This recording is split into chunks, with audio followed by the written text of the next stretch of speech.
Ponto a ponto. Apoio Unifacisa. Uma boa tarde para você. Reunidos em Brasília na semana passada, governadores articularam a elaboração de uma proposta que, na prática, permitiria um aumento na tributação estadual sobre os produtos exportados. Vendeu para fora do país, mais imposto. Dizem os economistas que ninguém deve exportar imposto, só o produto. Chefes dos governos estaduais afirmam que a chamada Lei Candir não funciona e avaliam a possibilidade de revogação do instrumento que recompensa os estados que, por exemplo, desoneram exportadores. A partir da mudança, os governadores ganhariam a autonomia para definir as suas alíquotas, cada estado.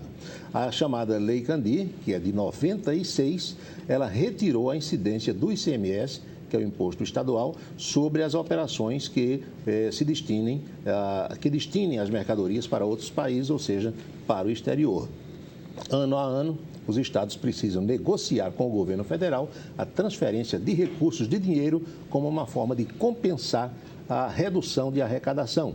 Eles reclamam, porém, que não conseguem recuperar todas as perdas. É uma batalha que está sendo travada entre governadores e o governo federal. Eu sou Paulo Roberto, estou na Itararé e o Ponto a Ponto está começando.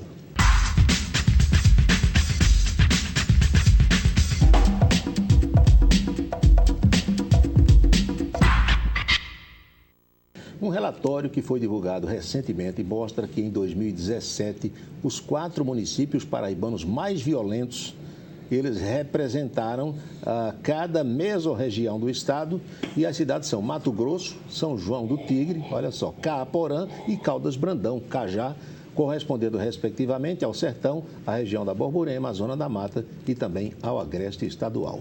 Contudo, Agreste e Zona da Mata concentram o maior número de cidades violentas aqui no estado da Paraíba. Na capital, João Pessoa, a taxa de homicídios é pouco maior comparada, por exemplo, à taxa estadual. Para você ter uma ideia, foram registrados 316 homicídios, resultando em 38,9 homicídios para cada 100 mil habitantes na capital paraibana. Em relação a Campina Grande, segunda cidade mais populosa da Paraíba, a apresentação foi de uma taxa de 41,4 para cada 100 mil habitantes, sendo registrados 170 homicídios naquele ano de 2017. São dados que estão sendo divulgados para avaliação. Mas o bom dessa história toda, meus amigos, o bom dessa informação é que a Paraíba vem reduzindo o número de homicídios ano a ano. A taxa está sendo reduzida.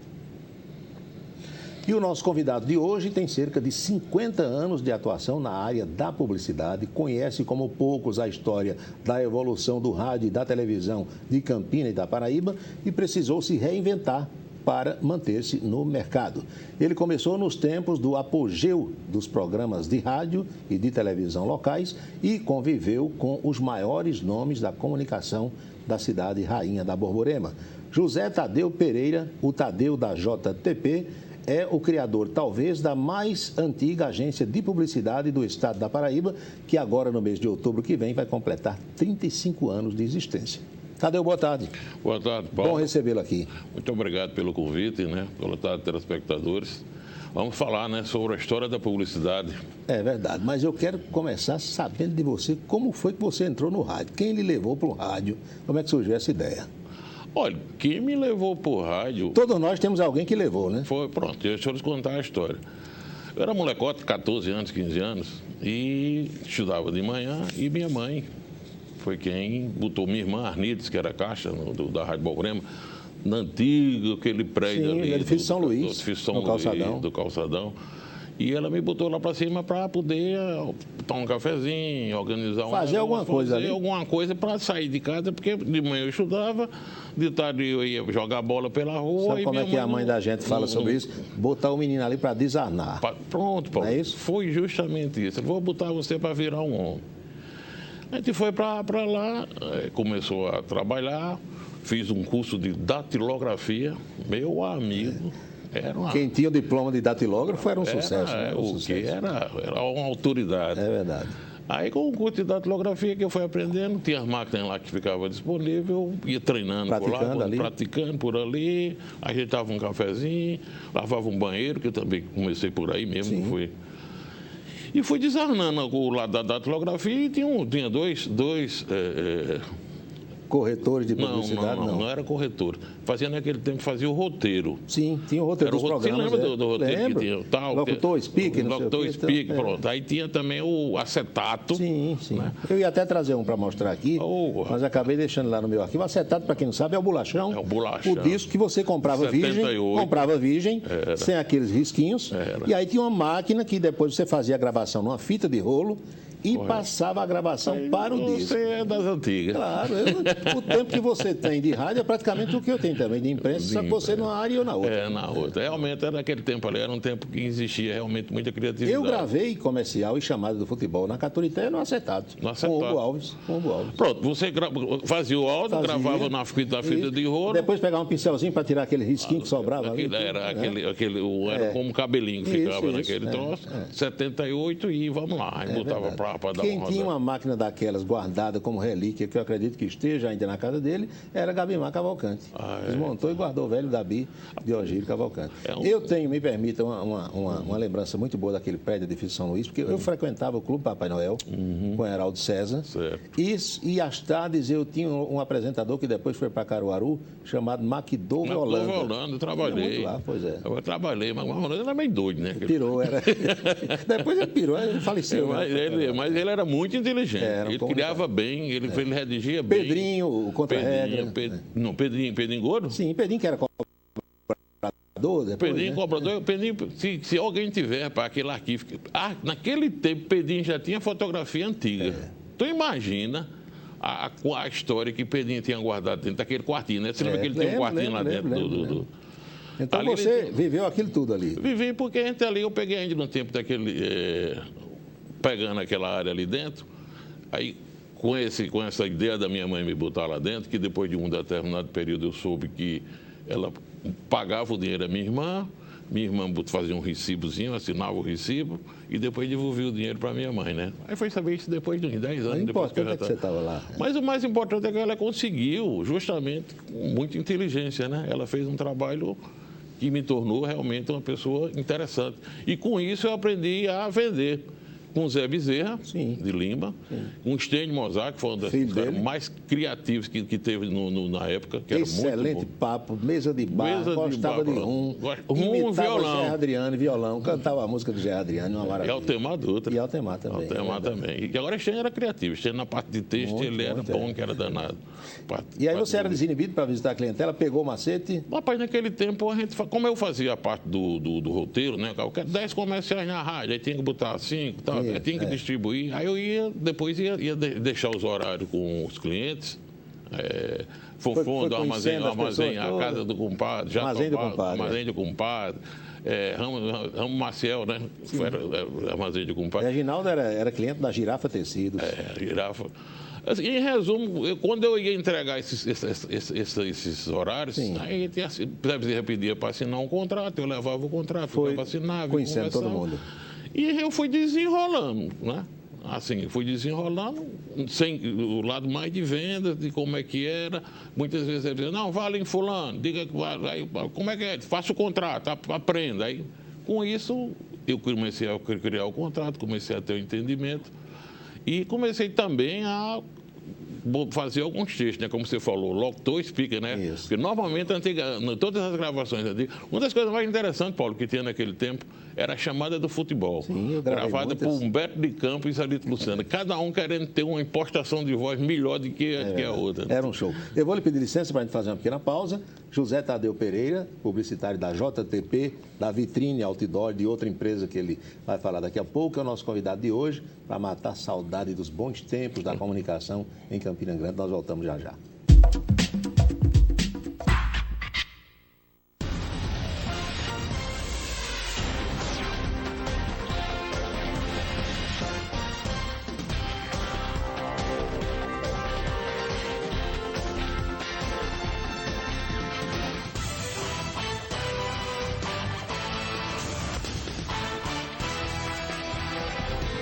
que acontece no mundo. Você vê primeiro aqui.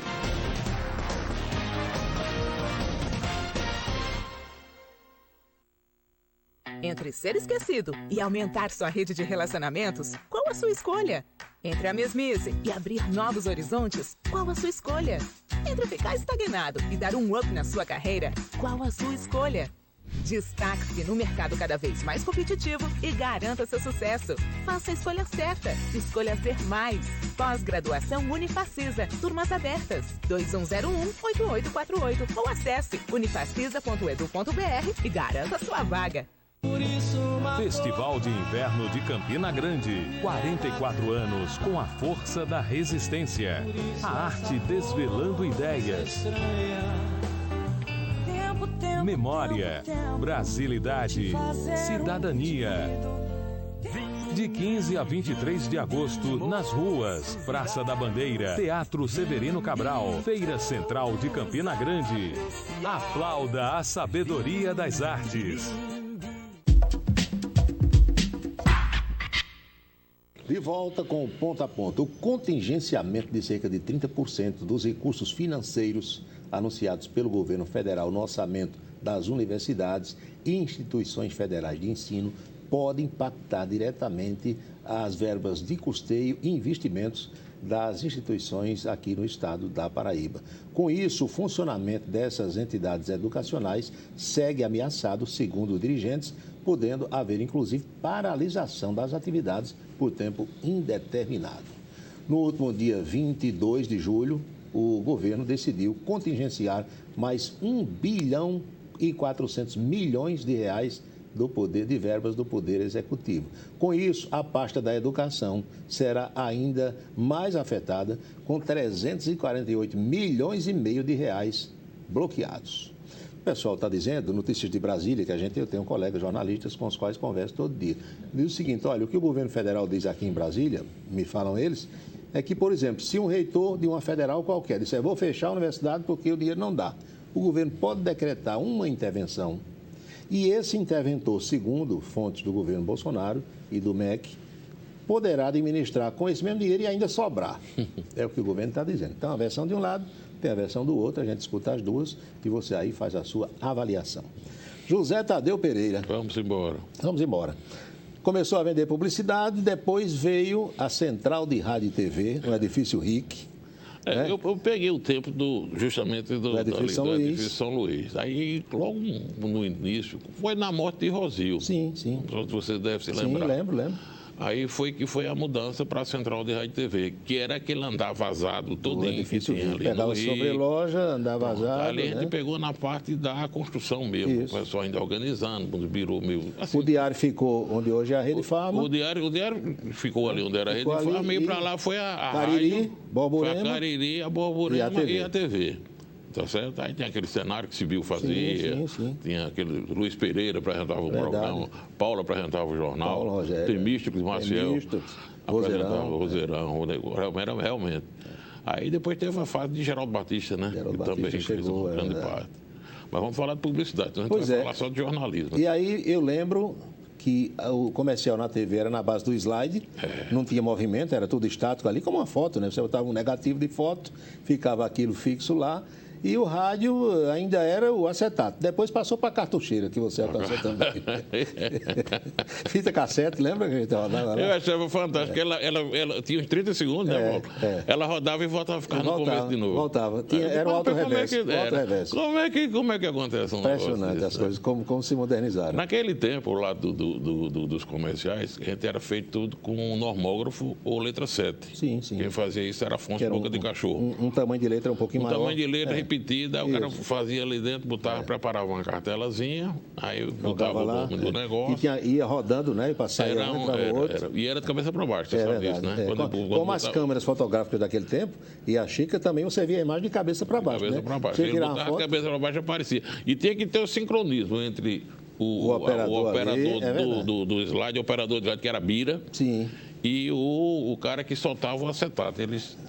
A malharia preferida, aí tinha que aparecer um slide. Aí, entrava a voz de acordo com aquela imagem lá. Eles é quem sincronizavam, não existia nada. E os cinegrafistas da época, Elídio Pereira? Elídio tinha... Odicine trabalhou na TV, não? Não. Odicine trabalhou tinha a produtora dele, né? Filmava, né? Odicine trabalhava com filme, né? Com filme, mais com filme. 35mm e tal, aquele. Aquele deve ter um arquivo fantástico. Acho que hoje...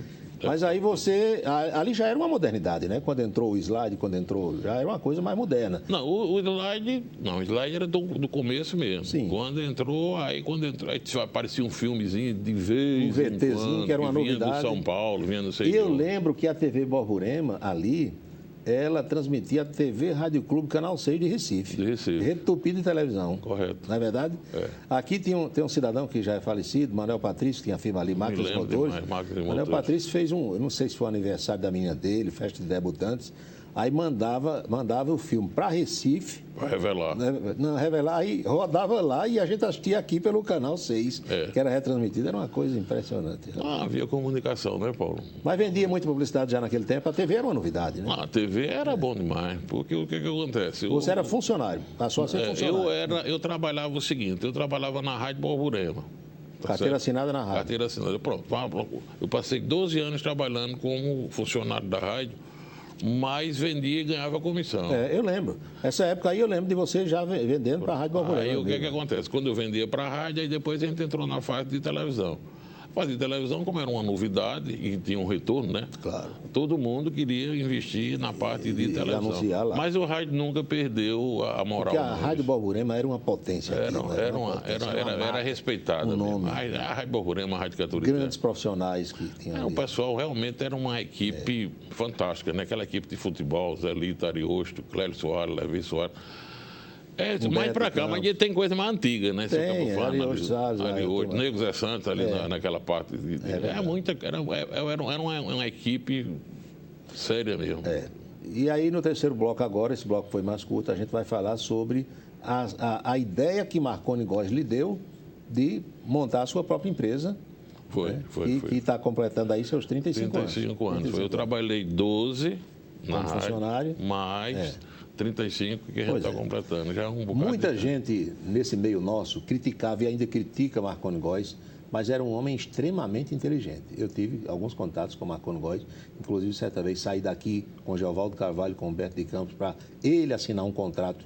Nós estávamos comprando o horário do futebol, do departamento esportivo da Rádio Borborema, e era uma figura extremamente inteligente. Não era à toa que ele passou muito tempo comandando a imprensa paraibana, porque os associados mandavam. O Norte, Diário da Borborema, TV O Norte, TV Borborema, Rádio Cariri. Era um conglomerado fabuloso. A gente volta já já.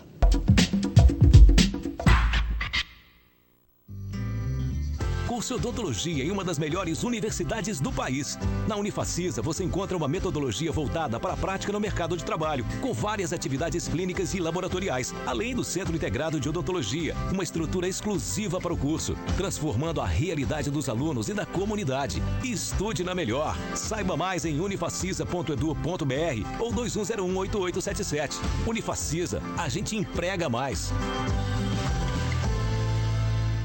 Dia 25 de agosto, temos um encontro marcado em Campina Grande. Prepare seu tênis e venha vestir a camisa do bem durante a primeira corrida da APAI. A entidade precisa de nossa ajuda para continuar cuidando de quem mais precisa. O dinheiro arrecadado com a venda das camisas será usada na reforma da infraestrutura da instituição. Adquira já a sua no site www.apaicampinagrande.org.br. APAI Campina Grande. Recém-contratado pelo basquete Unifacisa para a disputa do Novo Basquete Brasil, NBB, o pivô João Vitor foi um dos atletas convocados para defender a seleção brasileira de basquete masculino. Olha só que novidade. Ele vai atuar no Campeonato Sul-Americano Sub-21, que acontece na Colômbia. A competição começou ontem e vai até o sábado próximo. João Vitor está ao lado de outros 11 jogadores selecionados pelo treinador Leonardo Figueiró para a disputa dessa competição, na qual o Brasil é o atual campeão.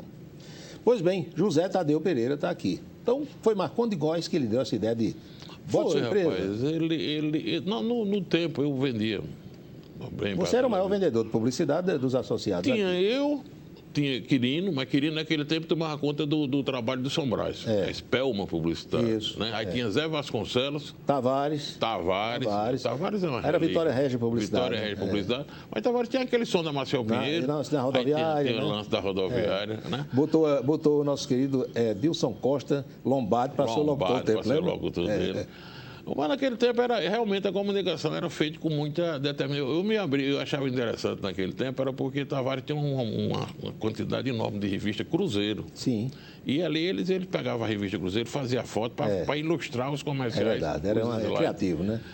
Não tinha um pano de pesquisar, não, Paulo. Fazia o que dava na telha. E outra coisa, era uma figura humana fantástica, né? O Tavares nunca brigou para o cliente, nunca fez questão fazia o trabalho de nada, dele. Fazia o trabalho. Foi uma das pessoas que merecem ser lembradas com muito respeito no ramo de publicidade. Então você criou a JTP Publicidade. Eu comecei na JTP Publicidade, eu saí, fui para o edifício RIC. Nós somos vizinhos no segundo andar ali, um bom tempo, né? Você lá no final do corredor, eu na 202, ali perto do elevador. Mas você morava lá, né? Não, ali era escritório, era tudo. Não morava, não. Era bom. Porque eu trabalhava na TV Borborema. Aí fiz um escritório ali na sala onde era o consultório do Dr. Zé Moisés. Sei demais. E fiquei 14 anos ali, porque era palma em cima, né? Descia ali, resolvia tudo, Mas era um tempo bom aquele dali E você sempre trabalhou com Jair, sua esposa? Quando começou foi eu e Jair. Aí depois chegou hoje é o meu professor, que é Messinho, né? Sim. Messinho chegou para lá, a Arnildo pediu para estagiar. Só que o cara, ele é um gênio, o danado do Messinho. Aí por aí a gente foi trabalhando. O nome dele é Emerson Saraiva. Publicitário. Na agência também, se citando durante esse período, foi um período bom que foi. Quem era meu desenhista era Shaolin. Somente. Mas só fazia me enrolar, né? Porque Shaolin não fazia muito, desenhava bem, cartoon. E tinha naquele tempo, quando chegou os computadores, tinha aquele joguinho do baralho. Ficava o tempo todo brincando com aquilo ali. Gostava de brincar. Aí pronto, também quem fez parte, assim, quem fez um bom trabalho para ele no tempo, foi a Amazon. Ele começou a carreira, ele criou naquele tempo, porque todo mundo hoje fala do momento junino. Mas antes do momento junino existia um troço chamado Sala de Reboco. Sim. Que foi Tadeu quem criou aquilo, junto com Zé Laurentino e com a Amazon. Você sabe que as primeiras edições do Momento Junino foram feitas no estúdio ali da TV, e o apresentador fui eu. Momento Junino? Sim, Momento Junino, Micarande, tinha o programa de Micarande, tinha o Momento Junino, já na época de Rubiati. E de Marcelo. E de Marcelo Antunes. Os primeiros programas foram feitos no estúdio. Era um artista só, você apresentava, batia um papo e o cara tocava, cantava. Eu acho que eu tenho alguma coisa no meu arquivo. Mas é bom você ter isso. Porque desse lado do Momento Junino, muitas vezes o programa começou depois disso, né? Sim, o programa no formato de hoje começou depois disso. As primeiras edições foram no estúdio. Na época do São João tinha o Momento Junino. Na época da Micarande tinha o de Micarande. Tinha o programa da Micarande. Assim. Quanto tempo, Paulo? Você lembra? Eu fiquei na TV Borborema dessa última vez uns 14 anos por aí.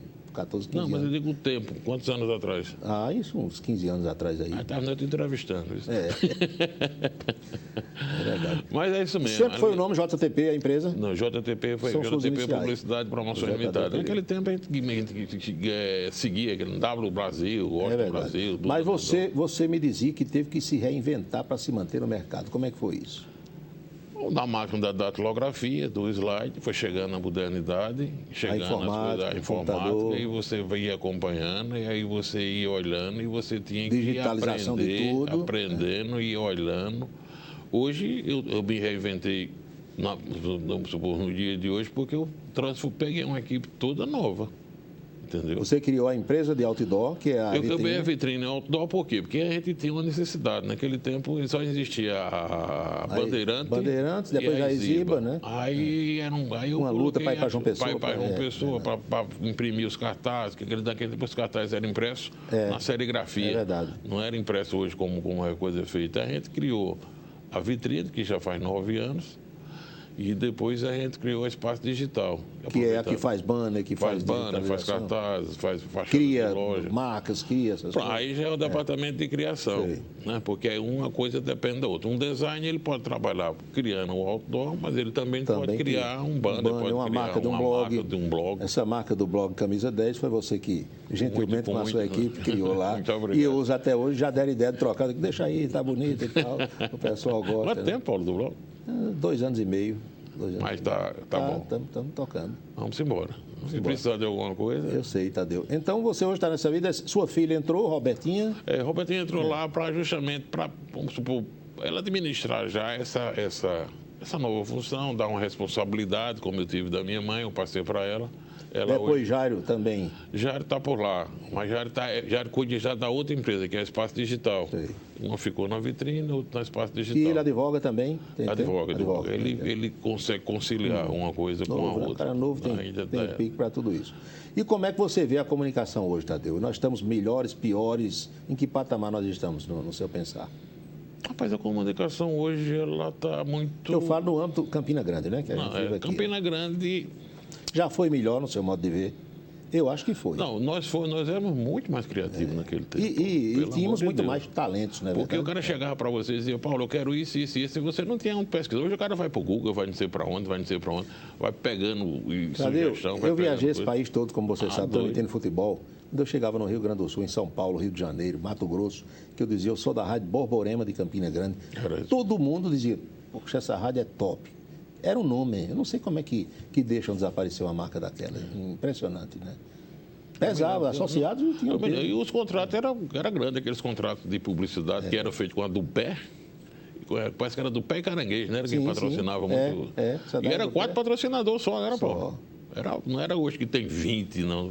Era pouca gente bem remunerada.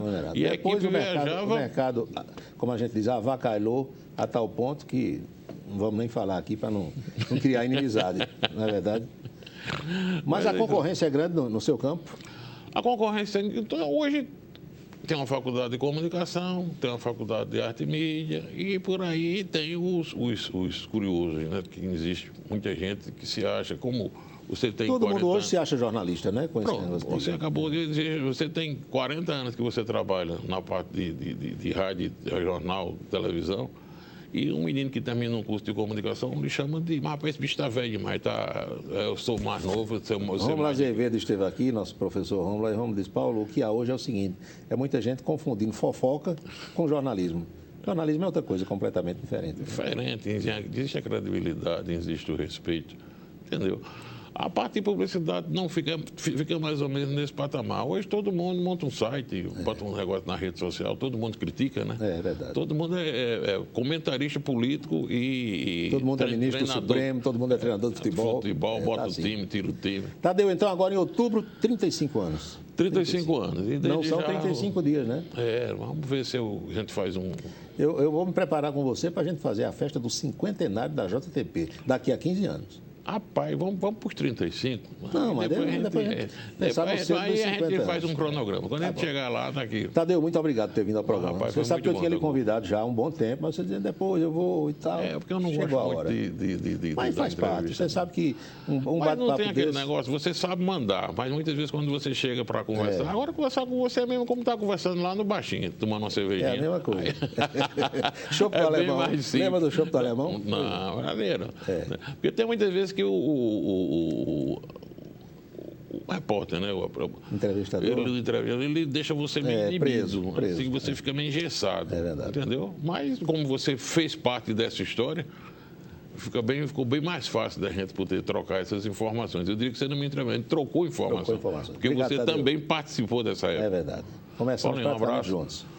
Vamos à última de hoje, meus amigos e minhas amigas. Vamos lá. Para alguns, o dia 13 é um dia de muita sorte. Para outros, é dia de azar, ainda mais se for 13 de agosto. que se cair numa sexta-feira. Hoje caiu numa terça. Mas superstições de lado, superstições à parte, o dia 13 é um dia como outro qualquer. É só a gente botar isso na cabeça. Aliás, eu tenho um irmão, João Bosco, que faz aniversário exatamente hoje, dia 13 de agosto. Então, parabéns para ele e muito obrigado a você que nos acompanhou. Nós voltamos amanhã, tão logo acabe o meio-dia na Itararé. Fale com a nossa produção e sugira temas para entrevista. Nós estamos em múltiplas plataformas digitais, com tudo ao vivo, incluindo o Facebook. E as notas divulgadas aqui vão direto para o blog do Paulo Roberto, camisa10.net.br. O Jornal da Cultura chega agora. Boa tarde para você, grande abraço e até amanhã.